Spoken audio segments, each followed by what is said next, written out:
La iglesia de Jesucristo, por supuesto que no es el pastor, ni los diáconos, ni un concilio en particular, sino cada uno de los convertidos. Y noten que dije convertidos.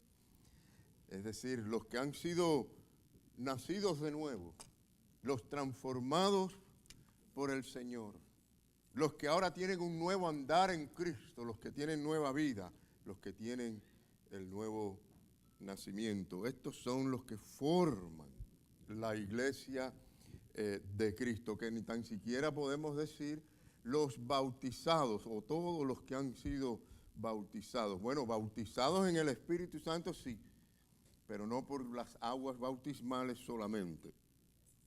Entonces, hermanos, la iglesia local son aquellos que están, cuando hablamos de iglesia local, primero dijimos la iglesia de Cristo en general. La iglesia local son aquellos que están comprometidos específicamente con una iglesia física en un lugar en particular donde esté ubicada en dicha comunidad, como lo es aquí la Iglesia Bautista Renacer. Hay gente que son miembros de la Iglesia de Cristo en general, pero también hay gente que son miembros de la Iglesia Bautista Renacer. ¿Quiénes son esos? Los que están comprometidos con el ministerio aquí donde Dios los ha puesto.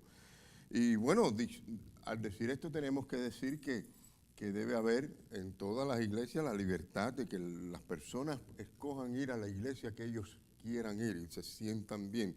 Y las personas, los creyentes deben buscar iglesias donde se predique la verdad, donde haya sana doctrina. Eso es una responsabilidad de cada creyente, pero es muy importante que las personas se sientan libres en ir y ser de bendición a una iglesia local, al pastor, a los hermanos, a toda la congregación, porque para esto el Señor nos ha llamado. Por supuesto, si es una visión, una dirección específica guiada por el Espíritu de Dios, no por cuestiones como a veces hemos tenido que ver. Hay gente que se van porque le hirieron, porque le dijeron, o porque no le saludaron, o por otras cuestiones personales, a veces por asuntos simplemente de comodidad, pues se van de una iglesia a otra, o por otros asuntos que vamos a mencionar quizás algunas de estas más adelante. Pero por otra parte, es importante decir que si usted se siente que de verdad el Señor le ha traído aquí con un propósito, que el Señor le ha puesto en este lugar, en esta iglesia local, entonces hay que decir que hay que trabajar, hay que servir al Señor. Es decir, si no lo has hecho, ponte a hacerlo.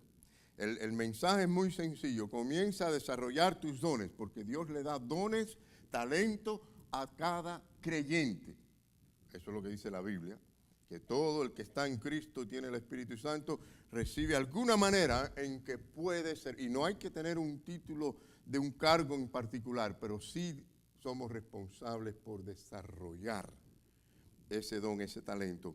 Es decir, comprométate con el Señor, y al hacerlo te estás comprometiendo con la iglesia en el lugar donde Dios te ha puesto.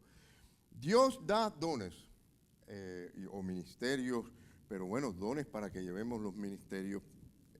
Claro que no es para competir con nadie, es para la bendición de la iglesia, es para servir y para llevar a cabo los planes de Dios con la iglesia local. Esto requiere trabajar juntos. Si ustedes notan este asunto o esta terminología de cuerpo, Cristo es la cabeza, la iglesia es el cuerpo, ¿no dice así la Biblia? Bueno, yo no soy experto en estos asuntos, pero los que han estudiado pueden interpretar bien lo que todo esto significa, la función tan compleja que tiene el cuerpo del ser humano, pero todo en conjunto. Bueno, la iglesia de Cristo debe trabajar así. Hermanos, estamos en tiempo en que no es para perder el tiempo. Estamos en tiempo en que tenemos que pensar bien claro para qué estamos, cuál es nuestro llamado, y que si somos la iglesia de Cristo debemos comportarnos como la iglesia de Cristo. La iglesia es un cuerpo y como tal debemos de funcionar. Y la importancia, o sea, le debemos de dar importancia a cada función, a cada miembro de la iglesia. Por lo tanto, tenemos que amarnos. A veces es difícil porque no somos tan amorosos. A veces nuestro carácter no es el mejor. A veces no decimos las cosas como debiéramos de decirlas, pero esa es parte del crecimiento y del aprendizaje, soportarnos los unos a los otros. ¿No es así, hermanos? No tenemos que soportar, dice la Biblia, a los fuertes, a los débiles, hay que soportar. Eso es parte del crecimiento. Muchos se van huyendo porque no quieren soportar. Y la palabra de Dios dice que el amor todo lo soporta. Cuando usted ve a alguien que no soporta, es porque no ama. Cuando usted ve en un matrimonio que no se soporta, es porque no se ama. Y así lo mismo en todas las relaciones. Entonces soportamos. ¿Por qué soportamos? Porque amamos. Y así debe ser la iglesia. Y colaborar para que crezcamos y nos ayudamos unos a otros a madurar.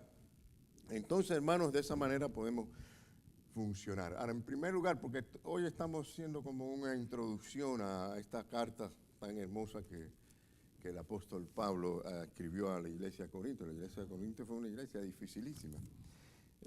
Pero bueno, muchas de esas dificultades las hallamos en las iglesias modernas también.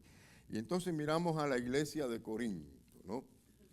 Bueno, un poco de quizás de trasfondo en cuanto a esta iglesia, o sea, de aquellos días, la iglesia de Corinto.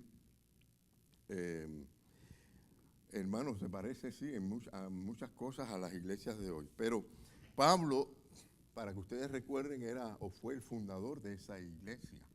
Por eso él la amaba tanto y tenía una relación con él. Fue en su segundo viaje misionero que él conoció a la iglesia de Corinto, estuvo ahí mucho tiempo con ella. Es más, si ustedes recuerdan esa parte de la historia del viaje ese del apóstol Pablo, fue un poco difícil hasta que cayó allí en Corinto, porque por ejemplo llega a Filipos, y después que está allí en Filipos se forma una revuelta. Y bueno, el hombre tuvo que salir disparado de allí. Y de ahí fue a Tesalónica, ¿recuerdan? Y en Tesalónica, de allí lo corren. Y bueno, y sale de Tesalónica y se va a Berea.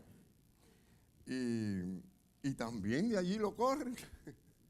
Eso es parte del servir al Señor, que las cosas a veces tienen tropiezos en el camino, ¿no? Pero cuando uno sabe cuál es el llamado de uno es persistente, ¿sí o no? Uno es fiel al llamado, no importa lo que se presente. Y entonces, bueno, de Berea, pues el hombre se va a Atenas. Y en Atenas, si ustedes recuerdan, el hombre se espanta al ver allí la incredulidad tan grande que había, la idolatría tan terrible, por decir simplemente algunas cosas. Pero finalmente se va a Corinto. Y entonces allí sí estuvo un tiempo y predicó con todos los problemas que había en aquella ciudad tan moderna. Pues estuvo allí y fundó la primera iglesia, podemos decir, de Corinto, ¿no? Pero eso fue para Pablo algo muy personal, algo que él tenía muy de cerca en su corazón. Y por eso se preocupa por ello. Entonces, para que ustedes tengan una idea, Corinto estaba en un lugar muy estratégico porque ellos, bueno, tanto de norte a sur, podemos ver que está en la actual Grecia de hoy día. Ustedes miran a Grecia, bueno, por ahí, esa parte de norte a sur, vemos a lo que era Corinto. Y bueno, se extendía también de este a oeste 300 kilómetros, así que había bastante espacio, Era muy rica esa ciudad de Corinto porque era muy comercial, de tanta gente que viajaban y pasaban y transitaban, pues había mucho comercio. ¿No se parece eso a nuestro condado Dade, no? ¿No se parece a Miami, por ejemplo, a las grandes ciudades de este país en ese sentido? Es más, claro, había un problema.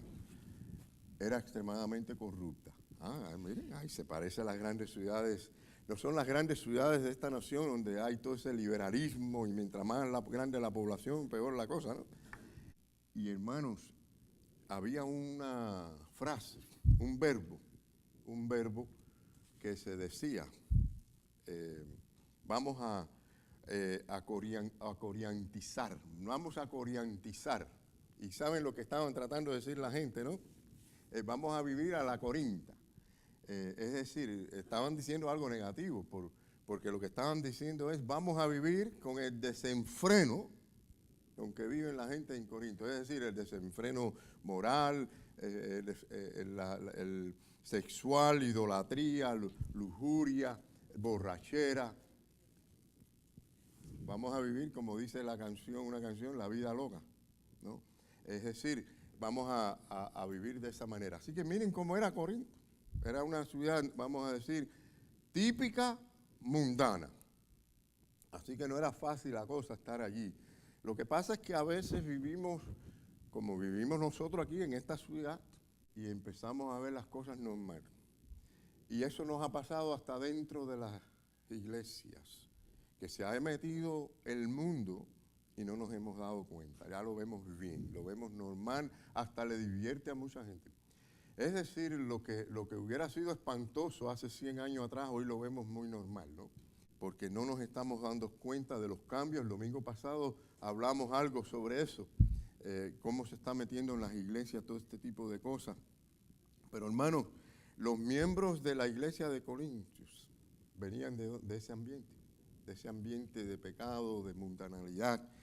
En ese contexto social, la gente venía a la iglesia y tenían que entonces aprender. Y si no aprendían o no se les enseñaba bien, ya ustedes se pueden imaginar lo que había en aquella iglesia. Entonces, el apóstol Pablo tenía que estar luchando con ese ministerio, contra todas esas tendencias mundanas constantemente, porque es obvio que los nuevos creyentes venían con la idolatría, venían de haber vivido una vida de orgías sexuales y de cuánta cosa había, y tenían que purificarse de todas esas cosas. Así que miren ustedes, hermanos, pero para eso está la obra del Señor.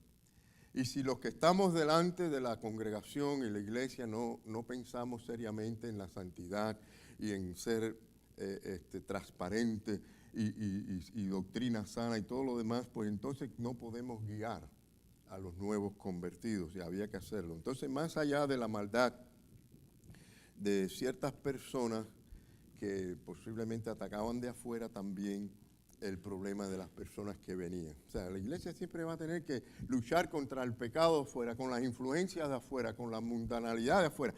Entonces, hermanos, la gente, quizás algunos bien intencionados y eso, pero al final y al cabo hace daño a la iglesia de Cristo cuando no estamos creciendo y en santidad, cuando no entendemos por qué estamos.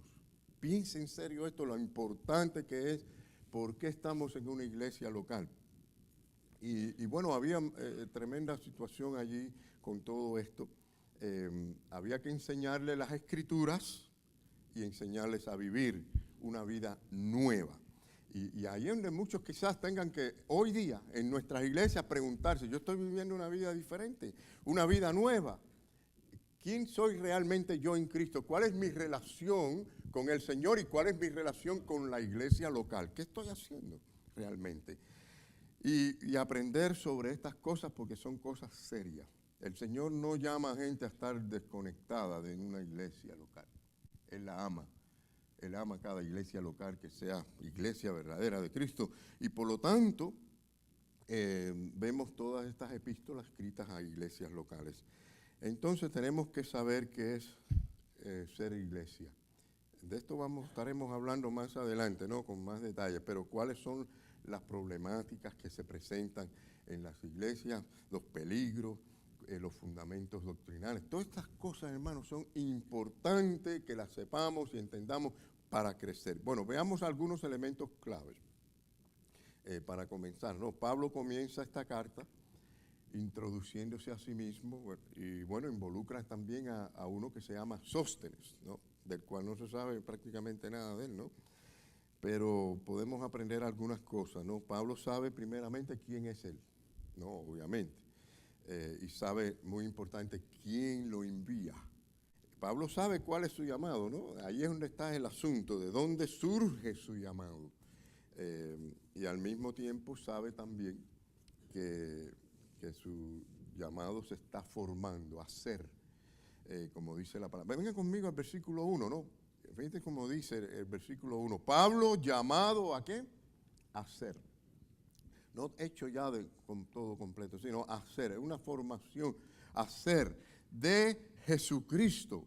Y muy interesante también podemos considerar esto que dice por voluntad de Dios y Sóstenes, nuestro hermano. Bueno, uno tiene que saber primeramente dónde uno está ahora. ¿Dónde estás situado tú ahora? En tu vida espiritual, en tu carrera cristiana. ¿Dónde estás situado ahora? Saben que si uno quiere dar un consejo, una enseñanza, una dirección a alguien o una corrección, uno debe primero mirar dónde se está situado. Esa persona, dónde está usted situado. En ocasiones cuando he ido, por ejemplo, de vacaciones, más que nada a algún hotel, algún lugar, sobre todo cadenas de esas que tienen varios edificios, al concluir la registración me dan un mapita y me marcan con una X donde yo estoy. Y de ahí hacia dónde tengo que ir, sea caminando, sea con el auto y estacionarme. Hay que saber dónde estamos primero para saber hacia dónde vamos, ¿no es así? Si usted no sabe dónde usted está, usted empieza a caminar y se pierde porque no sabe por dónde va. Entonces es bueno saber a dónde uno quiere ir, pero hay que saber qué cosa. Primero, dónde es que estamos situados. Y el problema de muchos cristianos no es que no saben a dónde quieren ir. Si les preguntamos a algunos cristianos, ¿qué usted quisiera lograr de aquí a 5 años como cristiano? Yo estoy seguro que pueden decir una buena lista positiva.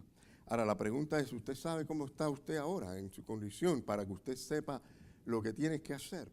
Y allí es donde puede ser que esté el problema. Es muy importante, hermano, saber dónde estamos, para qué estamos, las herramientas que tenemos, ¿verdad? Hoy, no para de aquí a 5 años, hoy, y a esa manera. Así que yo sé que lo más importante está por venir, ¿no es así? Para los cristianos, lo mejor está por venir. Para los no cristianos es lo peor. Es decir, como dijo alguien, lo peor que le puede pasar a un cristiano le va a pasar aquí en este mundo, porque lo mejor viene después. Pero es al revés al no cristiano. Lo mejor que le pueda pasar al no cristiano es aquí en este mundo, pero lo que le espera después es terrible, según las Escrituras. Así que de eso estamos seguros, de que lo mejor viene luego. Pero en cuanto a esta vida que el Señor nos ha dado para vivirla como iglesia de Cristo, ¿cómo estamos? ¿Cuál es mi relación con el Señor y cuál es mi relación con la iglesia?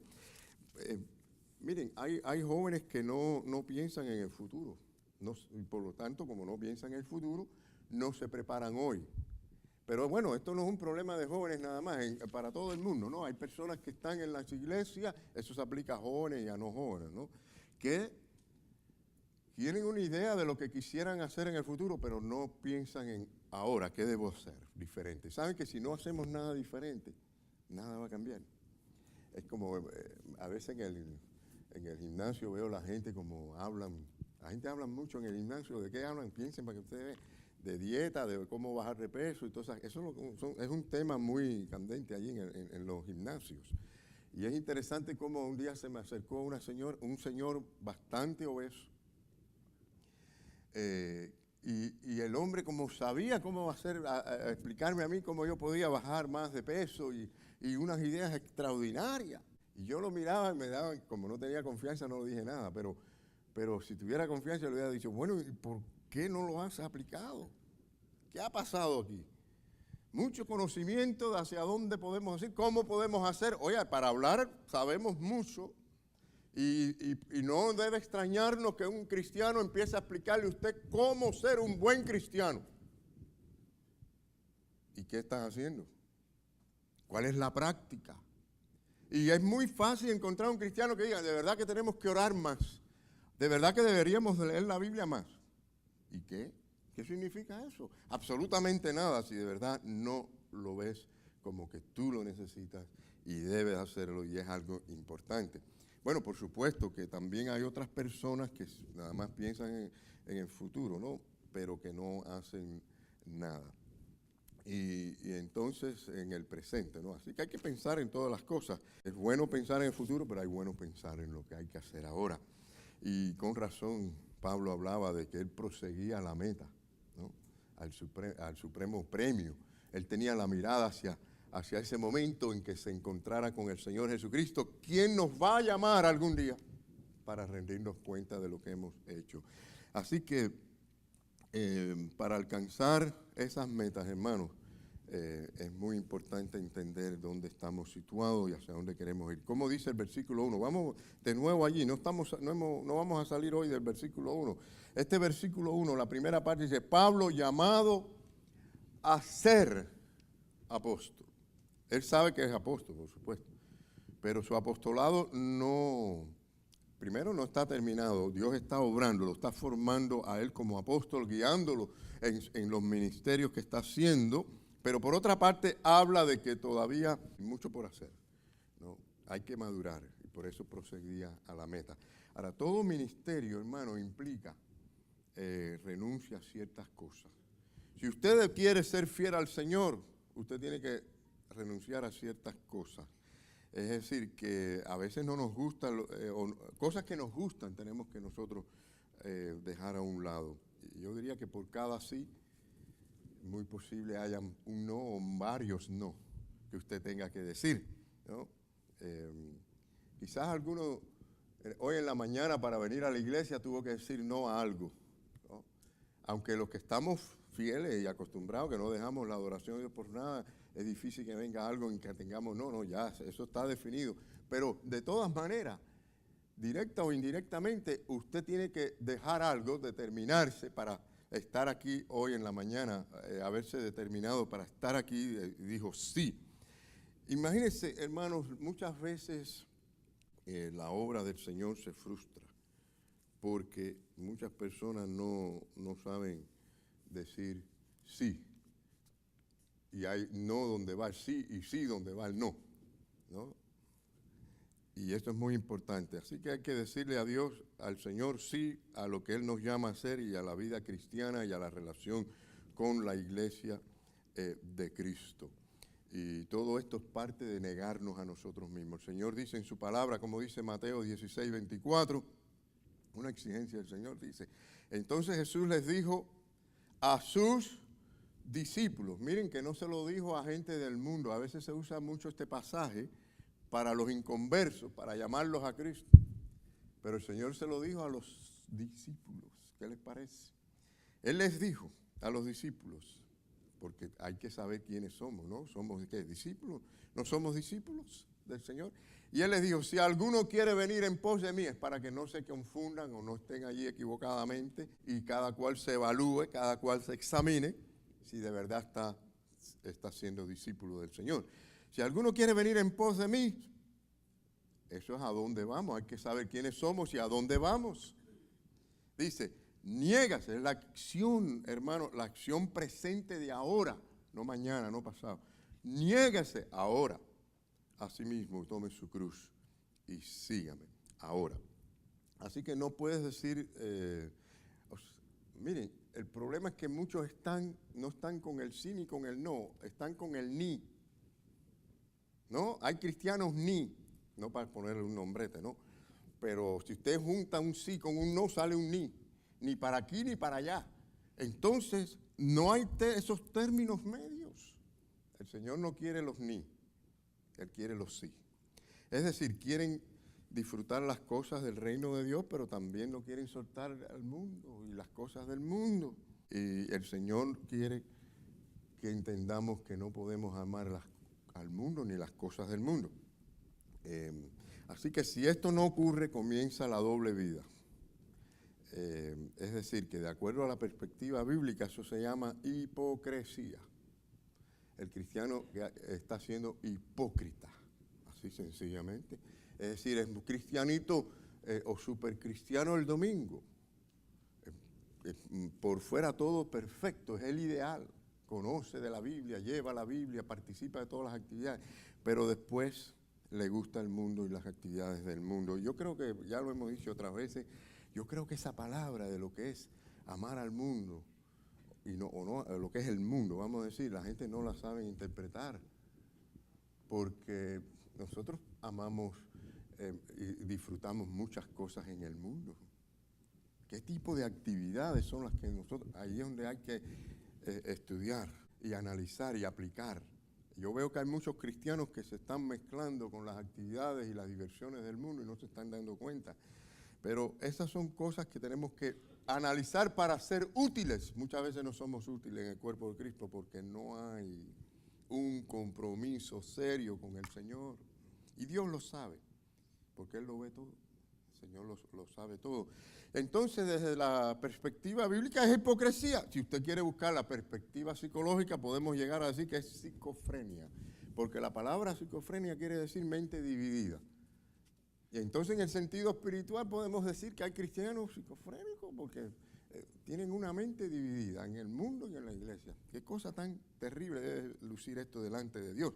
Así que es precisamente en este medio, hermano, donde pueden haber los que creen que son cristianos y no lo son, y los que son cristianos que quizás están por ser disciplinados por el Señor.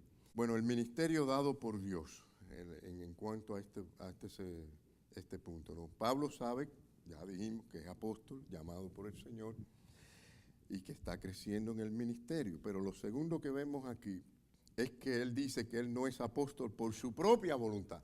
Es interesante esto, ¿no? Llamado por Dios a ser. ¿Usted oyó esta parte? ¿Vio esta parte? Es llamado ¿por quién? Por Dios a ser. Cuando Dios llama a ser, hay que hacer. Es decir, que ese mismo poder del Señor que dijo sea la luz y fue la luz es el que nos llama a nosotros. Nos llama por su buena voluntad a que hagamos las cosas. Miren, Dios en su gracia hace esto, nos da la salvación, nos da los dones, nos llama a servir. Dios es la fuente realmente el que produce de ese querer como el hacer por su buena voluntad. Es bíblico decir que el hombre natural no puede querer, no puede ni tan siquiera buscar a Dios, Romanos 3:10. No desea, no busca, no puede, ni le interesa. Ese es el hombre natural. Cuando uno de verdad, seriamente busca a Dios de corazón, es porque Dios ha sanado esa voluntad que estaba corrupta. Y bueno, él dice que él no logró ese título porque él era un tipo muy capacitado, sino que Dios se lo dio.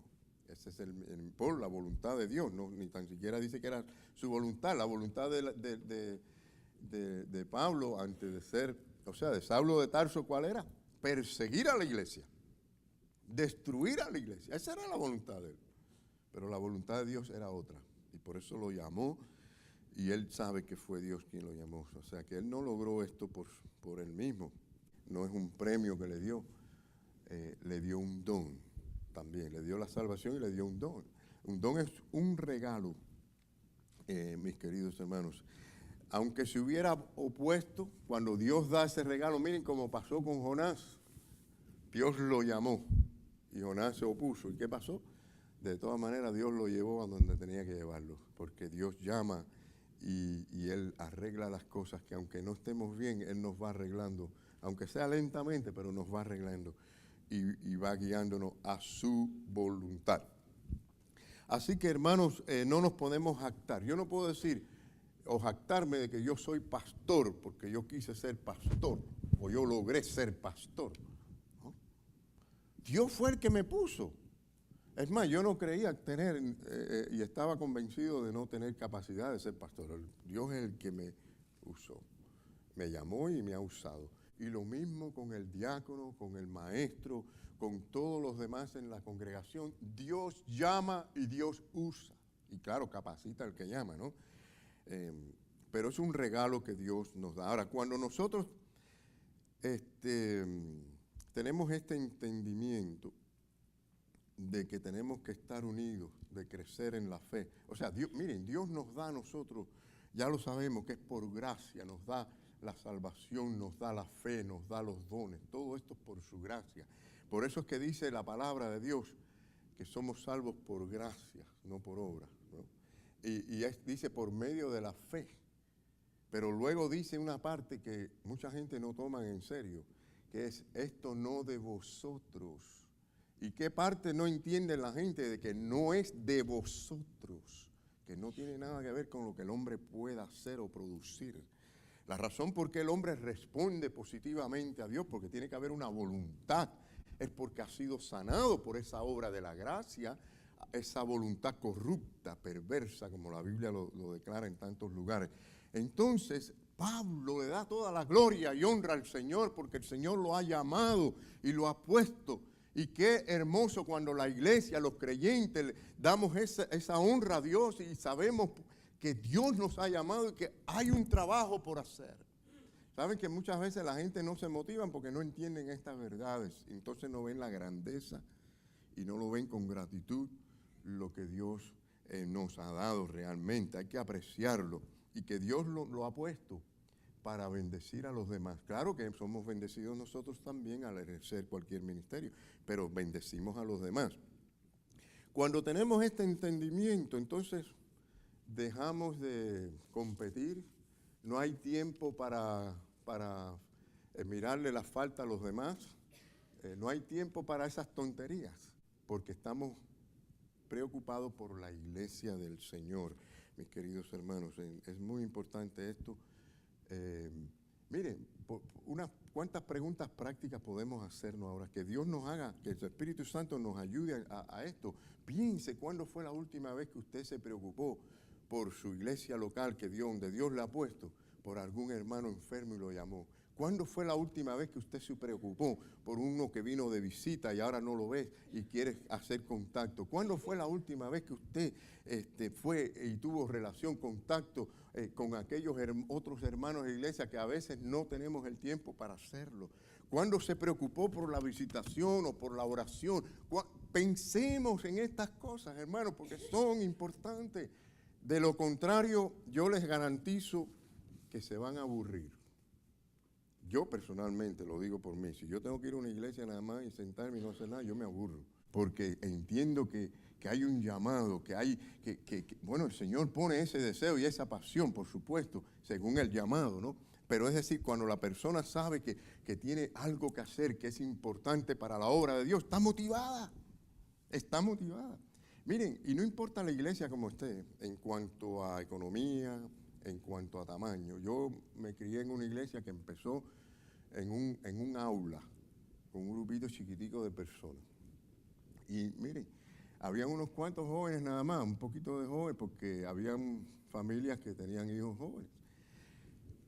Y fuimos creciendo, después con los años había otra aula más, pero ¿saben qué? Éramos de ir los miércoles a los estudios bíblicos, los domingos por la noche a la predicación. No había esa música tan interesante que hay hoy moderna, en banda, ni de este tipo de cosas. No existía eso, pero ahí estábamos. Y los sábados había ido a visitar. Y habían jóvenes yendo a visitar también, interesados por este asunto. Parece que estas otras cosas después les quitan la atención a la gente de lo que de verdad debe ser una iglesia, ¿no? Las muchas actividades que son para entretener. Y bueno, después eso llegó a crecer a haber más de 80 jóvenes. Después pude disfrutar y ser parte del liderazgo de esa iglesia cuando habían más de 80 jóvenes. Pero hoy por hoy podemos contar yo con las manos mías los que están hoy en día siendo fieles y trabajando al Señor. Y que yo bien recuerde eran de ese grupito que no dependió de esos tipos de cosas. Es decir, de aquellos que íbamos los miércoles, aquellos que íbamos los sábados a visitación, aquellos que estábamos sirviendo al Señor, allí están. Porque era de verdad, no era un asunto para ver qué puedo recibir que me haga sentir bien. Miren, vengan conmigo a Efesios 4, del 11 al 12. Efesios 4, del 11 al 12 dice, y él mismo constituyó, bueno, vamos a buscarlo, pero no está aquí. Ah, sí, perfecto, pensé que no lo teníamos acá. Él mismo constituyó a unos apóstoles, a otros profetas. En aquellos tiempos, bueno, hemos dado este estudio en otras ocasiones, creo que los miércoles, sobre los profetas del Nuevo Testamento, que eran ayudantes de los pastores, y la era apostólica fue muy importante, y cómo después esto pasó, en cuanto a ciertas llamados como apóstoles y profetas. Bueno, a otros evangelistas, a otros pastores y maestros, aunque en el texto, los textos originales, o por lo menos los que hay que podemos ver, habla de pastores maestros, no maestros como otra cosa aparte, aunque en la iglesia hay maestros, pero es decir, pastores que enseñen no simplemente que prediquen, ¿no? Entonces, a fin de perfeccionar a los santos, se está dando cuenta ahora que hay un propósito no se está haciendo una lista aquí de todos los dones habidos y por haber. Es para que tengamos una idea de que esto funciona para que la iglesia se perfeccione. Dice, para perfeccionar a los santos para la obra del ministerio. Miren qué palabra más bonita, ¿verdad? Edificación. Usted agarró esa palabra. Es decir, Dios lo ha puesto a usted para edificar a otros, para edificar a la iglesia. ¡Qué bendición! El cuerpo de Cristo. Esto es algo maravilloso. ¿Cuántos pueden decir amén ahí? De que qué bueno que el Señor nos ha puesto para bendecir a otros y podemos ser de bendición. Así que la segunda cosa que es el asunto de la necesidad de crecer. La necesidad de crecer. Claro que cuando ejercemos estos dones, entonces crecemos porque el hermano con su don me bendice y yo con el mío le doy bendición a otro. Entonces es mutuo, pero hay que crecer. Y por eso quiero que lean conmigo 2 de Pedro 3:18, donde dice, antes bien, ¿qué tiene que hacer usted? Dice, ¿qué dice? Crecer. ¿Usted ve esto como un buen consejo nada más o como un mandamiento de Dios? Alguien una vez, yo le leí en la Biblia una porción, creo que era la parte de que le dice a los jóvenes, bueno, no a los jóvenes, de no unirse a los yugos desiguales, y me dice, pero eso simplemente es un buen consejo. ¿Ah, sí? Bueno, eso es palabra de Dios. Y si aquí la palabra de Dios nos dice crecer, yo tengo que tomarla en serio. Porque si es Dios quien habla, entonces debe ser importante para mí. Entonces yo tengo que preguntarme, ¿yo estoy creciendo? ¿Cómo yo sé que yo estoy creciendo? Estoy creciendo en el conocimiento de la palabra de Dios. Estoy creciendo en gracia, es decir, en el desarrollo de los dones y en la práctica de lo que la palabra de Dios. Es decir, el carácter mío está cambiando, mejorando. Es decir, yo veo la obra de Dios en mi vida. Y eso es crecer, ¿no? Y por supuesto dice, crecer en la gracia y el conocimiento de nuestro Señor Jesucristo y Salvador, nuestro Señor y Salvador Jesucristo. Y cuando uno piensa en esto, es para darle gloria y honra a Dios. Por eso él dice, a Él sea la gloria, ahora y hasta el día de la eternidad. Amén. Hermano, porque esto es grande. Imagina cada cristiano de la congregación creciendo. ¿Qué significa esto? Que a largo plazo esa iglesia va a crecer. Pero usted tiene que crecer en la gracia. Usted tiene que crecer en el conocimiento de Jesucristo. Usted no crece simplemente teniendo experiencias allá afuera en la vida. Es decir, usted tiene que crecer dentro de la obra local de la iglesia, aprendiendo, estudiando la palabra del Señor y aplicándola a su vida. Esa es la forma de crecimiento. Nadie crece solo en este aspecto. Yo sé que es natural y es normal que el Hijo de Dios crezca. Si usted lo mira en el asunto físico, el niño crece. Eso es normal, que crezca, ¿no? Algunos crecen más fuertes, pues se alimentan más. Otros se alimentan poco y están poco raquíticos, más flacos, no sé. Pero, es decir, de acuerdo a todo eso, otros hacen ejercicio, otros no hacen ejercicio, pero crecemos, ¿no? Crecemos físicamente. Bueno, lo mismo en lo espiritual, pero hay que crecer, hay que crecer. Y bueno, quiero terminar, hermano, no quiero demorarme mucho más, y hay mucho más que decir, pero miren, a continuación, hay que rendirle cuenta al Señor, porque fíjense que la palabra de Dios dice, cuando volvemos ahí a 1 Corintios 1:1, que él reconoce que el Señor lo llamó, es Jesucristo quien lo llamó. Entonces, leímos ahora mismo en Efesios 4:11, que dice, y Él mismo constituyó, el Señor nos dio. Y saben, si el Señor nos dio, entonces tenemos que rendirle cuenta al Señor, porque te lo dio Jesucristo. Es decir, el hermano Zagal es diácono, pero él puede decir, yo soy diácono de la iglesia Renacer, pero él es diácono de Jesucristo. El hermano allá Omel es diácono, pero es diácono de Jesucristo, aunque él puede decir, bueno, pero yo voy a la iglesia Renacer, pero es de Jesucristo, así cada uno de los diáconos. Y cada persona que tiene un ministerio en su iglesia local, es de Jesucristo. Y por eso, hermano, la perseverancia, el ser fiel, no es un cuando pueda, cuando me sienta bien, no, es una responsabilidad servir al Señor. Y necesario, piénselo que cada vez que usted lo haga, estás obedeciendo al llamado y estás bendiciendo a la iglesia del Señor. Y todos podemos de una manera u otra servir al Señor. Entonces, pensemos en estas cosas, hermanos, para que estemos en esa parte del ni, o estemos en esas que ni haces ni dejas hacer, y peor, que no nos corrompamos. Porque saben que dicen que el ocio o la inactividad o la persona inactiva, esa es la madre, la inactividad de todos los vicios. Y es porque las personas cuando se aburren buscan algo que les sustituya. ¿No es así? Cuando buscan algo que les llene el vacío. Y hermano, tenga cuidado con esto porque ¿saben algo? Satanás no es omnisciente, pero ha tenido miles de años para aprender cada vez más en su maldad. Y es muy astuto, más astuto hoy en el 2018 que lo eran en el año 2000. Y él sabe cómo tener a los cristianos, todos los que él pueda, en el ni. Es decir, buscará la manera de que usted no sea de bendición y de crecimiento a la iglesia del Señor. Yo quiero terminar, porque me gusta terminar con algo así, con la palabra misma del Señor. No está acá, pero vamos a terminar porque no hay tiempo para seguir con los puntos. Busquen ahí en sus Biblias, en 1 Corintios capítulo 10.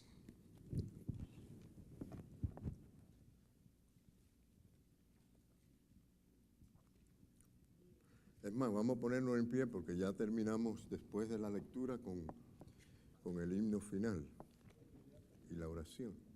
1 Corintios 10, 23, 24, y después les voy a señalar otro versículo más.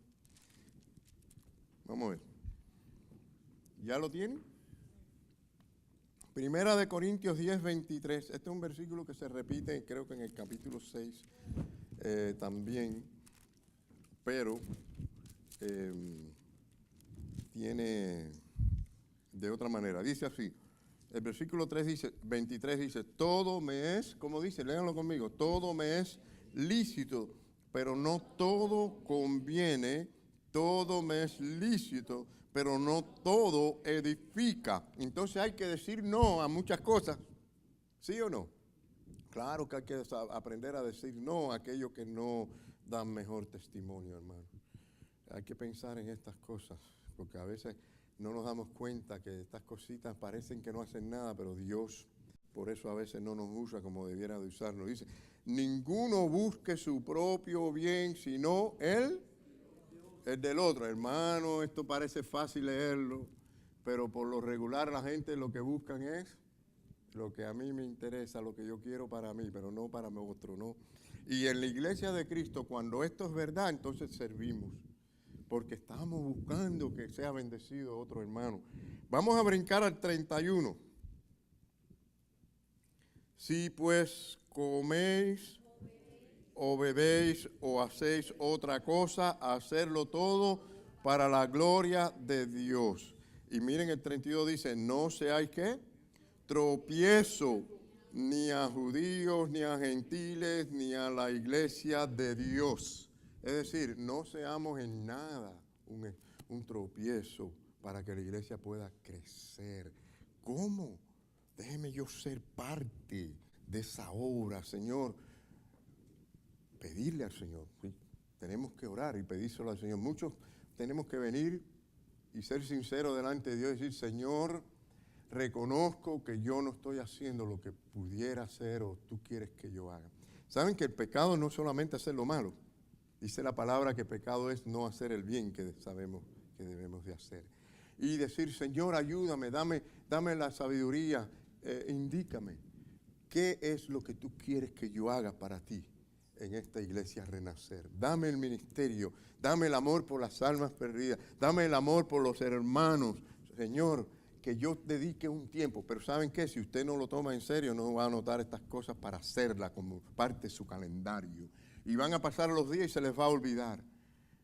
Y si usted quiere un directorio de la iglesia con todos los miembros para llamar a algunos hermanos, para hacer de bendición a alguien, puede hacerlo. Hermano, hay muchas maneras en que podemos animar a otros, servir por medio de la oración, interceder por algún enfermo, por algún hermano. Es decir, algunos vamos a tener que, sabemos exactamente dónde está el problema. Otros no, y vamos a decir, Señor, dime qué es lo que tú quieres que yo haga. No estoy seguro en qué forma, en qué manera yo puedo servirte en esta iglesia. Perdone que le tome un poco más de tiempo, pero he oído a través de estos 26 años que vamos a cumplir en mayo, ¿no? En esta iglesia, he oído de todas las cosas que ustedes se pueden imaginar. Gente que me han dicho, me voy para tal iglesia porque allí hay este tipo de ministerio que aquí no hay. Y casi siempre cuando me dicen así, yo le digo, ¿por qué no me ayudas a hacer eso mismo acá? Y miren, se quedan calladitos, ¿no? Y he visto este tipo de presentación tantas veces, pero después pasan los años y todo sigue igual en la vida de esa gente. ¿Saben por qué? Porque no van buscando servir y darle al Señor. Caballeros, no nos engañemos a nosotros mismos. Yo no estoy aquí porque quiero amarrar a nadie a la iglesia Renacer, eso no es cierto. Pero sí quiero como pastor que la amen, que entreguen todo lo que puedan entregarle a la iglesia, porque el tiempo se nos va y a quien tenemos que rendirle cuentas al Señor. Yo le voy a tener que rendir cuenta al Señor también, independiente a toda la gente, por lo que hice como pastor o lo que no hice o dejé de hacer. Pero cada uno de nosotros igual. Y tenemos que vivir, como les dije el domingo pasado, mirar a Dios como nuestro Padre amoroso, pero también como nuestro juez que va a juzgar todas las cosas. Dios es un Dios de amor, pero es también fuego consumidor. Espero que esto nos haya servido a todos para desear en nuestros corazones amar al Señor y serle fiel cada día. Vamos a entonces terminar.